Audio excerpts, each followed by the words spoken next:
아무 이유 없이 자신이 작아졌다고 느껴본 적이 있나요? 어떤 자리에서 이야기할 때 마치 보이지 않는 손이 어깨를 만지며 조용히 해, 넌 그럴 가치가 없어 라고 말하는 것 같은 느낌이 들었던 적이 있나요? 칼 융에 따르면 이러한 느낌은 진정한 잠재력과는 관련이 없습니다. 오히려 수년 전 무의식이 기록한 악순환의 메아리일 뿐이며 더 이상 당신에게 속하지 않습니다. 그리고 가장 위험한 것은 이 악순환이 눈에 띄지 않게 방치되면 삶의 모든 면을 조용히 형성한다는 것입니다. 이 영상에서는 왜 스스로를 열등하다고 생각하는지, 그 악순환이 만들어내는 그림자 패턴, 그리고 칼 융이 이 악순환을 깨기 위해 제시하는 의식적 통합의 길에 대해 설명합니다. 실제 자신보다 더 작고 가치 없고 중요하지 않다고 느끼는 순간들은 오늘 경험한 사건에서 비롯된 것이 아닙니다. 오히려 수년 전 무의식이 기록한 자녀 인식에서 비롯되며 현실과는 아무런 관련이 없습니다. 융이 심리학에서 가장 강조한 점은 바로 이것입니다. 사람들은 자신을 있는 그대로 보는 경우가 거의 없습니다. 그들은 종종 과거의 기억, 권위 있는 인물의 목소리, 집단의 행동 또는 어린 시절의 상처로 만들어진 왜곡된 거울을 통해 자신을 바라봅니다. 이것의 가장 전형적인 결과는 나는 충분하지 않다는 느낌이며, 이는 눈에 띄지 않게 성격의 핵심에 자리 잡습니다. 이 느낌은 개인이 사회적 상황에서 물러나고 잠재력을 표현하지 못하고 때로는 자신의 업적을 과소평가하게 만듭니다. 그렇다면 이러한 열등감은 어떻게 생겨나는 것일까요? 융에 따르면 그 메커니즘은 매우 간단하지만 그 효과는 심오합니다. 인간의 마음은 특히 어린 시절에 자신에 대해 받은 메시지를 실제로 기록합니다. 선생님의 거만한 눈빛, 부모의 조급한 말, 친구들 사이에서 소외된 느낌, 이 모든 것이 무의식적인 기록이 됩니다. 이러한 기록은 수년 후 성인이 되어서도 같은 느낌을 유발합니다. 회의에서 말하기 전 느끼는 망설임, 새로운 모임에 들어갈 때 느끼는 내면의 부족함, 사람들이 당신을 칭찬할 때조차 느끼는 불편함, 이 모든 것은 과거의 사건의 메아리일 뿐 오늘의 현실은 아닙니다. 융은 이를 거짓 자존감 스키마라고 부릅니다. 마음속에 기록된 이 스키마는 당신을 보호하기 위해 존재하는 것이 아니라 무의식이 이전 상황에 대해 발전시킨 수동적인 방어를 영속시키기 위한 것입니다. 어린 시절 침묵을 지킨 것이 당신을 보호했을지 모르지만 이제 어른이 되었음에도 불구하고 무의식은 여전히 그 침묵을 안전한 공간으로 여기고 당신이 깨닫지 못하는 사이에 당신을 다시 끌어당깁니다. 이렇게 열등감은 일종의 자동 조종 장치가 됩니다. 당신의 마음은 오늘은 경험하지 못하는 것처럼 보이는 위협에 대한 반응으로 과거의 행동을 다시 적용합니다. 따라서 아무런 문제가 없는데 왜 이런 기분이 드는 걸까라고 자문할 때 답은 과거에 있습니다. 당신 내면의 목소리는 현재에 속하지 않습니다. 융의 임상 사례에서 우리는 이러한 기제가 직관력과 감수성이 높은 사람들에게서 가장 자주 나타난다는 것을 알게 됩니다. 인간관계에서 항상 한 발짝 뒤처지고 자신의 성취를 깎아내리고 자신을 표현하는 것을 두려워하고 자신의 잠재력을 발휘하지 못하는 것, 이러한 모든 패턴은 사실 하나의 뿌리에서 비롯됩니다. 무의식이 오랫동안 타당성을 잃은 위협에 대한 인식을 영속화하는 것입니다. 열등감의 가장 위험한 측면은 그 사람이 열등감을 자신의 성격이라고 믿는 것입니다. 그러나 융이 강조했듯이 이러한 감정은 당신의 정체성이 아닙니다. 그것은 단지 과거의 메아리일 뿐입니다. 그것은 어린 시절의 기억이 어른으로 변한 목소리입니다. 어른이 된 당신은 자신을 깎아내리지 않습니다. 하지만 당신은 여전히 어린 시절에 배운 역할을 무의식적으로 수행하고 있습니다. 이러한 역할을 영속화하는 것은 종종 무의식적인 악순환입니다. 과거의 고통스러운 상황을 피하기 위해 물러서는 것입니다. 하지만 이러한 물러남은 오늘날의 삶에서 당신을 조용히 보이지 않게 만듭니다. 무의식의 아이러니는 바로 이것입니다. 무의식은 당신을 보호한다고 생각하지만 실제로는 당신을 밀어냅니다. 자신을 과소평가하는 사람은 자신이 진정으로 가진 재능, 직관, 그리고 깊이를 인식하지 못하기 때문입니다. 게다가 시간이 지남에 따라 이러한 상황은 자기 실현적 예언이 됩니다. 당신은 물러납니다. 더 물러날수록 당신은 더 이상 주목받지 못하게 됩니다. 그리고 당신의 목소리가 들리지 않는 한 당신은 그래서 나는 정말 쓸모없는 존재인가 보다 라고 생각합니다. 그렇게 이 악순환은 끝납니다. 융이 말했듯이 무의식의 소나귀에 있는 한 그의 운명은 그의 것이다. 이것이 바로 열등감이 운명처럼 느껴지는 이유입니다. 하지만 현실은 매우 다릅니다. 이 감정은 당신 자신의 것이 아니라 그저 주목받기를 기다리는 그림자의 투사일 뿐입니다. 무의식이 당신을 폄하하는 이유는 당신이 생각하는 것만큼 어둡거나 악의적인 것이 아닙니다. 오히려 융이 말했듯이 무의식은 당신의 생존을 보장하는 방식으로 당신을 보호하려는 메커니즘입니다. 하지만 문제는 바로 여기에서 시작됩니다. 무의식은 당신이 오늘 경험하는 것이 아니라 과거에 배운 것을 참조합니다. 수년 전에 형성된 위협에 대한 인식을 오늘날 완전히 다른 상황에서도 똑같은 심각성으로 처리합니다. 따라서 어른이 되어 회의에서 발언하기를 주저하는 것은 어렸을 때 비난받았을 때와 같은 생물학적 반응을 촉발합니다. 무의식은 그 오래된 두려움을 마치 오늘날에도 여전히 유효한 것처럼 처리합니다. 이것이 바로 열등감이 현실이 아닌 과거와 연결되는 이유입니다. 융의 말에 따르면 무의식은 시간을 초월한다고 합니다. 과거의 짐을 현재로, 현재의 가능성을 과거로 인식합니다. 따라서 사람은 자신도 모르게 과거의 위협에 맞서 쌓아온 방어 기제를 오늘날에도 여전히 사용하고 있는 것입니다. 예를 들어 어렸을 때 어떤 생각을 말했다가 조롱당했다면 어른이 되어 군중 앞에서 말하기 전 목이 조이는 것은 무의식이 당신을 수치심으로부터 보호하려는 시도입니다. 하지만 오늘은 아무도 당신을 조롱하지 않을 것입니다. 하지만 무의식은 말하는 것은 위험하다라는 기억 속의 패턴을 가지고 있기 때문에 이를 구분하지 못합니다. 간단히 말해 무의식은 당신을 깎아내리는 것이 아니라 단지 당신이 있는 자리에서 끌어당겨 과거의 고통을 다시 겪지 않도록 막는 것입니다. 하지만 바로 이러한 위축이 사람의 삶을 가장 제한하는 요소가 됩니다. 한 걸음 물러설 때마다 사람은 삶의 중심에서 조금씩 멀어지고 잠재력을 조금씩 제한하게 되며 시간이 지남에 따라 이러한 자기 보호 반사는 그래서 나는 이미 부족해라는 정체성으로 변모합니다. 무의식은 두 가지 메커니즘을 통해 이러한 악순환을 지속시킵니다. 첫 번째는 우리가 거짓 안전 모델이라고 부르는 것입니다. 융이 자주 강조했듯이 어린 시절에는 침묵, 위축 또는 수능을 통해 자신을 해로부터 보호했을 수도 있습니다. 그 나이에는 실제로 효과가 있었을지도 모릅니다. 그러나 사람이 성인이 되어도 무의식은 여전히 같은 전략을 사용합니다. 왜냐하면 마음의 깊은 층에서는 침묵은 안전을 의미한다라는 안전 모델이 작동하기 때문입니다. 이 모델은 성인이 되어서는 더 이상 기능하지 않지만 무의식의 관점에서는 여전히 유효합니다. 두 번째 메커니즘은 위험에 대한 오해입니다. 융의 임상 관찰에 따르면 직관력이 특히 뛰어난 사람들은 주변 환경의 감정 변화를 예민하게 감지합니다.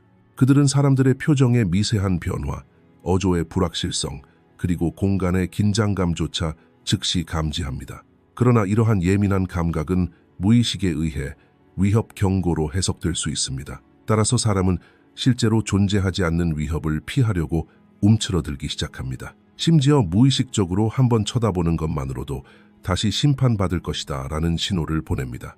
따라서 대부분의 사람들은 의식적으로가 아니라 순전히 반사적으로 자신을 내려다보며 내려다보는 감정을 내면화합니다.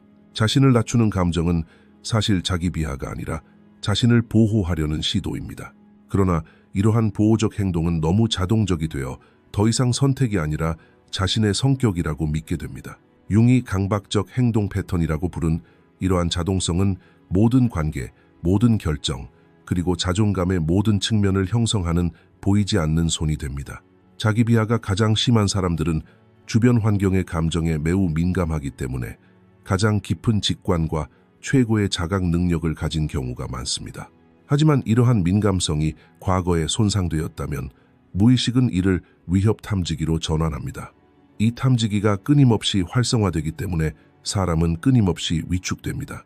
다시 말해 무의식이 두려워하는 것은 당신을 깎아내리기 때문이 아니라 당신이 너무 많이 지각하기 때문입니다. 지각이 강렬할 때 무의식의 경보 메커니즘은 더 빨리 활성화됩니다. 이는 개인의 정체성 내에서 만성적인 자기 축소를 만들어냅니다.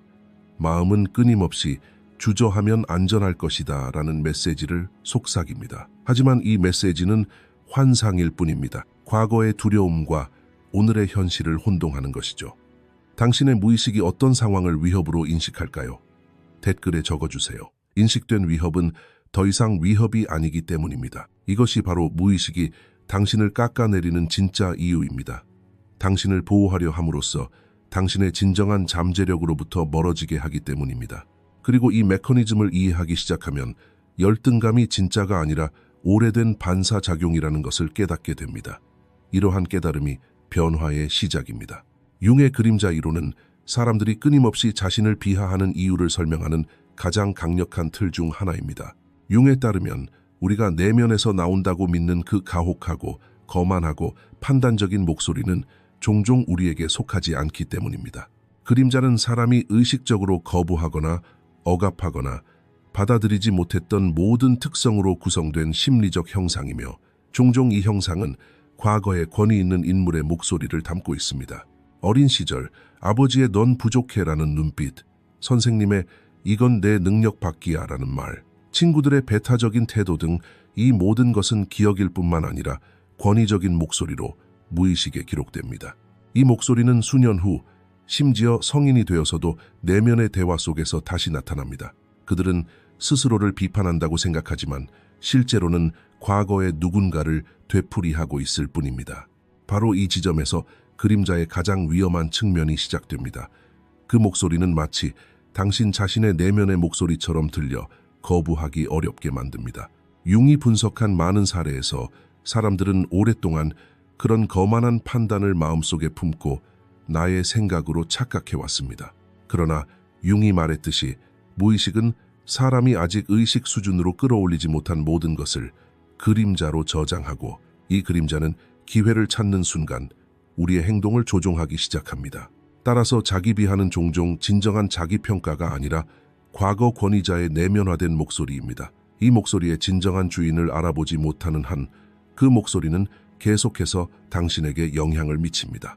그렇다면 이 목소리가 누구의 것인지 어떻게 알 수 있을까요? 그림자는 대개 특정한 감정적 어조를 지닙니다. 과도한 가혹함, 판단, 거만함, 수치심 또는 비난입니다. 정상적인 내면의 목소리는 당신을 양육하고 생각할 공간을 주고 해결책을 제시합니다. 반면 그림자의 목소리는 명령하고 침묵시키고 압박합니다. 말하지 마. 망신당할 거야. 이건 네 수준이 아니야. 사람들 앞에 서지 마. 사람들이 널 알아챌 거야. 이 문장들의 감정적 어조는 당신 자신의 것이 아닙니다. 과거의 흔적을 담고 있습니다. 융의 임상 관찰에 따르면 그림자의 목소리는 일반적으로 두 가지 원천에서 비롯됩니다. 어린 시절의 권위자와 고통스러운 사회적 경험입니다. 첫 번째는 아이의 마음속에 강력한 꼬리표 붙이기 힘을 가지고 있습니다. 아버지나 어머니는 아이의 마음속에서 가장 큰 권위자이기 때문에 그들의 목소리의 영향력은 성인이 되어서도 지속됩니다. 두 번째는 또래 집단의 괴롭힘, 따돌림, 조롱과 같은 사회적 상처입니다. 이러한 경험은 무의식 속에 불안의 코드를 형성하고 수년이 지난 후에도 그 사람은 비슷한 환경을 경험했다고 믿으며 위축됩니다. 그림자의 또 다른 중요한 특징은 자신의 진정한 힘을 드러내지 않는다는 것입니다. 융은 자신의 그림자를 인식하지 못하면 자신의 빛을 볼 수 없다라고 말했습니다. 그림자는 억압된 약점뿐만 아니라 억압된 강점도 담고 있기 때문입니다. 아이가 끊임없이 침묵당하면 성장하면서 두려움을 품게 될 뿐만 아니라 그림자 속에 강력한 표현 능력을 묻어버릴 수도 있습니다. 아이가 끊임없이 비난을 받으면 어른이 되어 자신감을 잃을 뿐만 아니라 자신의 잠재력을 제대로 발휘하지 못하게 됩니다. 따라서 그림자를 인식하는 것은 위험의 근원을 인식하는 동시에 내면의 재능을 되살리는 것을 의미합니다. 그림자에 대한 가장 놀라운 발견은 바로 이것입니다. 사람들은 종종 자신의 그림자의 목소리를 자신의 목소리와 혼동합니다. 부적절하다, 결핍이다, 무가치하다고 느낄 때 사람들은 이것이 자신의 진짜 생각이라고 생각합니다. 그러나 이 생각은 종종 몇 년 전에 들었던 말의 메아리일 뿐입니다. 융은 이러한 메아리가 점차 사람의 정체성에 얽히게 된다고 주장합니다. 사람은 무의식적으로 자기 비하하는 역할을 맡게 되고 이 역할은 시간이 지남에 따라 자동적인 것이 됩니다. 따라서 어른은 어린 시절의 메아리와 진정한 자아 사이에 갇히게 됩니다. 이러한 억압에서 생성되는 감정은 종종 같은 패턴을 따릅니다. 수치심, 죄책감, 위축, 무가치함, 그리고 만성적인 자기 축소입니다. 융이 말했듯이 무의식 속으로 억압되었던 것이 성격으로 돌아온다. 다시 말해 그림자는 사라지지 않습니다. 그저 보이지 않는 채로 당신을 조종하기 시작합니다. 이것이 바로 당신을 깎아내리는 목소리가 그토록 위험한 이유입니다. 당신이 그 목소리를 잠재웠다고 생각할 때조차 그 목소리는 당신의 행동을 조종합니다. 이 시점에서 그림자의 진정한 주인을 알아차리는 것은 해방감을 줍니다. 왜냐하면 그 목소리가 자신의 것이 아니라는 것을 깨달았을 때 비로소 그 목소리로부터 의식적인 거리를 두게 되기 때문입니다. 자신을 비하했던 순간들을 떠올려 보면 그것은 종종 단일한 감정 때문이 아니라 복잡하고 얽힌 심리적 사슬 때문임을 깨닫게 됩니다. 융의 분석에서 자주 나타나는 이 순환은 무의식이 오래된 상처를 보호하기 위해 만들어낸 자동적인 행동 체계입니다. 사람들은 종종 이 체계를 자신의 성격으로 착각하지만 이는 단순히 반복적인 방어 기제일 뿐이며 점차 그들의 성격의 일부가 됩니다. 이 순환은 종종 단순한 계기에서 시작됩니다. 집단에서 느끼는 막연한 긴장감, 누군가 말할 때의 미묘한 표정 변화, 방 안 분위기에서 느껴지는 미묘한 불안감, 심지어 누군가의 어조에서 느껴지는 약간의 망설임까지도 이 모든 것이 무의식이 위험하다고 인식하는 과거 장면으로 통하는 문을 열어줍니다. 무의식이 이 신호를 받으면 수년 전에 학습했던 보호 전략을 활성화하고 그 사람이 미처 알아차리기도 전에 내면의 위축 과정에 들어갑니다. 이 과정은 겉으로는 완전히 자연스럽고 심지어 불필요해 보일 수도 있습니다. 겸손함처럼 보이지만 내면에서 작동하는 메커니즘은 훨씬 더 극적입니다. 첫 번째 단계는 대개 지각 협소화로 시작됩니다. 그 순간 사람은 주변 환경의 긍정적인 신호를 보지 못하고 무의식은 잠재적 위협을 확대할 뿐입니다. 누군가의 얼굴에 나타난 무표정조차도 그들이 나를 판단하고 있다는 의미로 해석될 수 있습니다. 융의 표현을 빌리자면 무의식은 위험을 과장하고 안전함을 축소한다는 것입니다. 바로 이 지점에서 두 번째 단계, 즉 내면의 비판이 활성화됩니다. 내면의 목소리는 거칠고 날카로우며 거만하게 들리는데 이는 실제로는 본인 자신의 목소리가 아니라 내면화된 권위의 목소리입니다. 말하지 마, 실수할 거야. 너는 이 수준에 이르지 못했어. 네가 아니라 다른 사람이 해야 해. 이 목소리는 위협에 대한 인식을 고조시키고 사람은 이러한 말을 철회함으로써 확신을 얻습니다. 이렇게 무의식이 구축한 방어망은 더욱 강화됩니다. 세 번째 단계에서 사람은 행동적 철회를 경험합니다.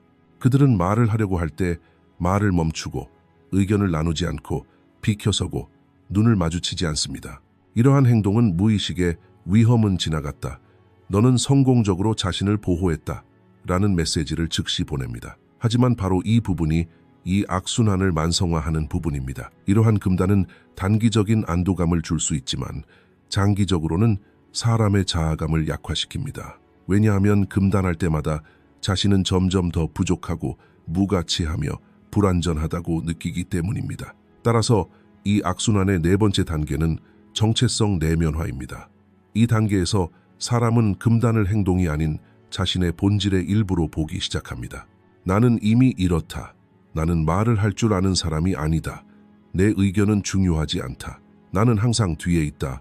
와 같은 표현들이 정체성의 핵심이 됩니다. 융이 말했듯이 행동이 반복되면 그것은 성격으로 오인된다. 이것이 바로 경멸의 악순환에서 가장 큰 위험입니다. 자기 방어로 시작된 방어가 점차 자신을 정의하는 방식으로 변질됩니다. 이 시점에서 사람은 더 이상 큰 그림을 볼 수 없게 됩니다. 매번 물러설 때마다 무의식에 그래, 난 정말 부족해 라는 메시지를 보냅니다. 이러한 메시지는 무의식의 기록을 강화하고 악순환은 반복될 때마다 더욱 강해집니다. 다섯 번째 단계는 감정적 짐이 쌓이는 것입니다. 매번 물러설 때마다 잠시 안도감을 느낄 수 있지만 장기적으로는 내면의 억압이 쌓입니다. 표현되지 않은 감정, 말하지 않은 생각, 용기를 내지 못하는 순간, 놓친 기회, 그리고 자신의 잠재력에 대한 소외감 등이 그 예입니다. 이 모든 것이 개인 내부의 만성적인 무가치감을 만들어냅니다. 무의식은 이 감정을 증거로 해석합니다. 그래서 너는 정말 무가치하구나. 하지만 이 감정은 무가치함에서 비롯된 것이 아니라 끊임없는 물러섬에서 비롯됩니다. 다시 말해 사람은 자신이 무가치에서 물러나는 것이 아니라 물러섬으로써 무가치함을 느끼기 시작합니다. 6번째 단계에서 이 악순환은 자기 실현적 예언이 됩니다. 그 사람은 자신이 무가치하다고 느끼기 때문에 물러나고, 물러나기 때문에 눈에 띄지 않게 되고, 눈에 띄지 않게 되었기 때문에 감정적으로 고립되고, 고립되기 때문에 인식이 더욱 왜곡되고, 이 왜곡된 인식이 더 큰 물러남으로 이어진다. 경멸의 악순환을 끊는 것은 융의 심리학적 틀 안에서 용기 있는 행동일 뿐만 아니라 한 사람의 가장 깊은 내면적 변화의 여정이기도 합니다. 이 악순환은 단순히 자신의 자기 비하에서 비롯되는 것이 아니라 무의식이 자신을 보호하고 있다고 믿는 오래된 상처에서 비롯됩니다. 따라서 악순환을 끊는 것은 생각을 바꾸는 것이 아니라 무의식이 왜 이런 식으로 행동하는지 이해하는 것에서 시작됩니다. 융의 접근 방식에서 첫 번째 단계는 자각입니다. 자기 비하의 순간을 인식할 때 그 순간에 잠시 멈춰 이 감정은 어디에서 오는가? 이 생각은 내 생각인가? 아니면 과거에 내가 내면화한 목소리인가? 라고 자문하는 것이 변화의 문을 열어줍니다.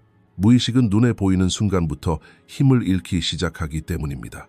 자각은 그림자가 빛 속으로 처음으로 나타나는 순간입니다. 이 단계는 단순해 보일 수 있지만 동시에 가장 중요한 전환점이기도 합니다. 오랫동안 자동화된 순환 속에서 살아온 사람들은 내면의 목소리를 현실로 착각해왔습니다. 이 목소리를 알아차리기 시작하면 이건 내 생각이 아니야 라는 내적 해리를 경험하게 됩니다. 이 해리는 사람이 무의식과 처음으로 거리를 두는 순간입니다. 두 번째 단계는 융이 적극적 대면이라고 부르는 과정입니다. 이 과정에서 사람은 자기 비하적 패턴 뒤에 숨겨진 진실을 발견하게 됩니다. 이 이야기는 종종 어린 시절, 즉 비난받고 침묵당하고 오해받고 배제당했던 기억에서 비롯됩니다. 이러한 기억은 무의식의 안전망의 기반을 형성합니다. 사람이 이 이야기를 알아차릴 때 처음으로 현재의 눈으로 그것을 볼 기회를 얻습니다. 그들은 더 이상 어린아이가 아니며 오늘날 마주하는 많은 상황들이 더 이상 과거의 위협을 담고 있지 않습니다. 칼 융에 따르면 사람은 자신의 행동뿐만 아니라 감정도 받아들여야 합니다. 자신을 비하할 때 생기는 수치심, 죄책감, 불안, 그리고 위축되고 싶은 마음은 억압해서는 안 됩니다. 오히려 인정하고 받아들여야 합니다. 억압된 감정은 그림자의 에너지를 증가시키는 반면 받아들여진 감정은 해결책에 더 가까워지게 하기 때문입니다. 네, 지금 저는 부족함을 느끼지만 이 감정은 과거에서 비롯된 것입니다. 라고 말할 수 있게 되면 그 감정을 의식 속으로 통합하기 시작합니다. 이 진술은 무의식에 주어지는 가장 강력한 피드백 중 하나입니다. 다섯 번째 단계는 내적 재구조화입니다. 융은 이 과정을 자신과 맺는 새로운 합이라고 설명합니다. 사람은 오랜 세월 자신을 억압해왔기 때문에 두려움뿐만 아니라 잠재력까지 그림자 속에 갇혀 있습니다. 이 단계에서는 다음과 같은 질문을 스스로에게 던져보는 것이 중요합니다. 내가 숨겨왔던 힘은 무엇일까? 내 안에서 어떤 침묵 속 목소리가 다시 들려오기를 기다리고 있을까? 내가 물러서지 않았다면 나는 어떤 사람이었을까? 이러한 질문들은 내면의 빛을 재발견하게 합니다. 그림자 속으로 밀려드는 것은 고통뿐만 아니라 힘이기도 하기 때문입니다. 융이 말했듯이 그림자를 받아들이는 사람은 자신의 빛을 받아들이기 시작합니다. 여섯 번째 단계에서 사람은 새로운 정체성 서사를 구축합니다. 이 정체성은 자신을 비하하는 사람이 아니라 자신의 두려움을 인식하고 변화시키는 사람입니다. 이 과정에서 사람은 이제 자동적인 회피 행동을 과거의 반사작용으로 여기고 의식적으로 다른 선택을 할 수 있습니다. 바로 여기서 자유가 시작됩니다. 선택할 수 있는 힘입니다. 선택의 힘을 되찾을 때만 이 순환이 깨지기 때문입니다. 일곱 번째 단계는 융이 통합이라고 부르는 마지막 단계입니다. 이 단계에서 사람은 자신의 두려움뿐만 아니라 강점도 받아들이게 됩니다. 통합은 자신의 일부를 파괴하는 것이 아니라 이해하고 변화시키는 것입니다. 이제 사람은 자신을 비하하는 목소리가 자신의 목소리가 아니라는 것을 알게 됩니다. 그 목소리를 지배하는 과거의 상처를 인식하게 된 것입니다. 이러한 인식은 그림자의 지배에서 벗어나게 합니다. 더 이상 그 목소리와 동일시하지 않고 그것을 정보, 과거의 메아리, 경험으로 인식합니다. 이러한 인식은 무의식의 재구성으로 이어집니다. 간단히 말해 순환의 고리를 끊는 것은 자신을 있는 그대로 보는 것을 의미합니다. 그 이상도 그 이하도 아닙니다. 과거의 생각이 자신을 보호해준다는 낡은 관념을 버리고 현재의 현실에 존재하는 것을 의미합니다. 이 과정은 힘들 수 있지만 한 걸음 한 걸음 나아갈 때마다 진정한 자아에 더 가까워집니다. 융이 말했듯이 통합은 사람이 스스로와 맺을 수 있는 가장 깊은 평화의 협정입니다. 그리고 이 평화는 우리 삶에 조용하지만 강력한 변화를 가져옵니다.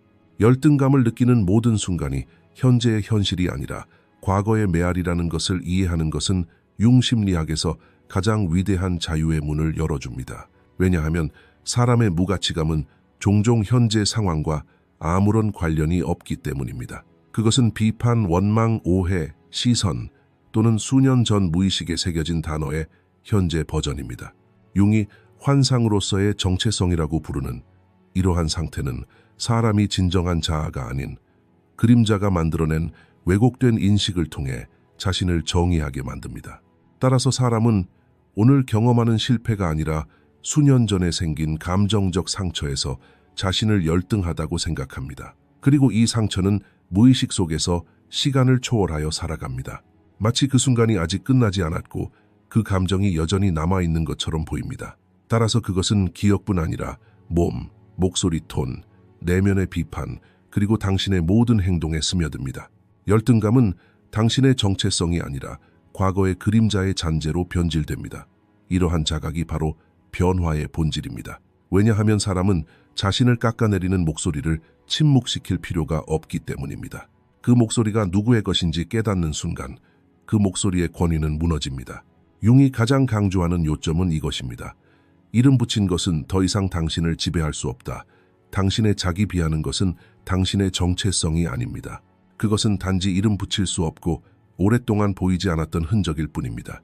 그는 물러서는 것이 안정감이 아닌 외로움을 만들고 침묵하는 것은 평화가 아닌 보이지 않음을 가져오며 자기 비하는 겸손이 아니라 그림자가 이끄는 내면의 비판임을 알고 있습니다. 융이 말했듯이 그림자는 빛이 없지만 당신의 빛을 당신에게서 가립니다.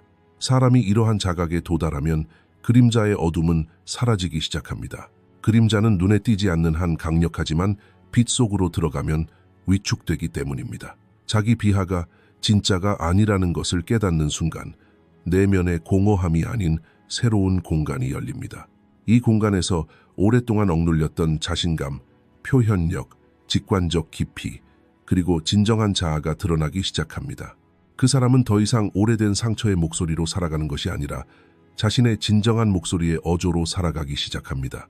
흥미로운 점은 자신이 폄하당한다고 느끼는 대부분의 사람들이 실제로는 뛰어난 관찰력, 직관, 그리고 감정적 지각력을 가지고 있다는 것입니다.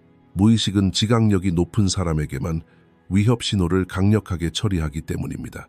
아이러니하게도 자신을 폄하하게 만드는 메커니즘은 당신의 가장 큰 강점을 이용합니다. 융은 그러한 사람들이 자각을 얻는다면 그저 어떤 힘이든 발휘되는 것이 아니라 변화하는 힘을 발휘할 수 있다고 주장합니다. 시간이 지남에 따라 그 사람은 이렇게 깨닫습니다. 나는 부족해서 물러난 것이 아니었다. 나는 물러나는 것이 한때 안전하다고 느꼈기 때문에 내가 부족했다고 믿었다. 이러한 깨달음은 무의식의 코드를 다시 쓰는 것입니다. 자기 비하는 더 이상 자동적인 행동이 아니라 과거에는 효과적이었지만 오늘날에는 더 이상 유효하지 않은 전략입니다. 그리고 더 이상 이 전략을 선택할 필요가 없습니다. 선택의 힘은 다시 자기 자신 안에 집중됩니다. 사람은 오늘날의 상황에 맞춰 자신의 현실을 구축하기 시작합니다. 더 명확한 소통, 더 강한 경계, 더 명확한 정체성, 더 강한 목소리, 더 균형 잡힌 관계 말입니다. 자신을 비하하는 것을 멈추면 오만해지는 것이 아니라 오히려 자신에게 공정해집니다. 이러한 정의감은 오랫동안 자신의 정체성에 달라붙어 있던 무가치함을 대체합니다. 그리고 바로 그 순간 사람은 처음으로 자신의 빛을 직접 보게 됩니다. 융의 말처럼 자신을 있는 그대로 보는 순간 치유가 시작됩니다. 오늘 당신에게 작지만 실질적인 한 걸음은 무엇일까요? 이 오래된 메아리를 대체할 새로운 목소리는 무엇일까요? 댓글로 공유해 주세요. 표현은 변화의 문을 열어줍니다. 결론은 이것입니다. 자신을 과소평가하는 것은 옳지 않습니다.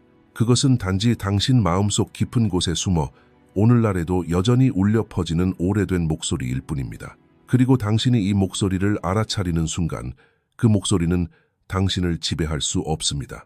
자신을 깎아내리는 것은 당신이 아니라 당신의 과거입니다. 오늘 당신은 완전히 새로운 자신을 선택할 자유가 있습니다. 이 영상은 끝났습니다.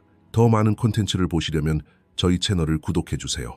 회비를 내고 저희를 후원하고 싶으시다면 가입 버튼을 클릭하여 회원이 되실 수 있습니다. 감사합니다.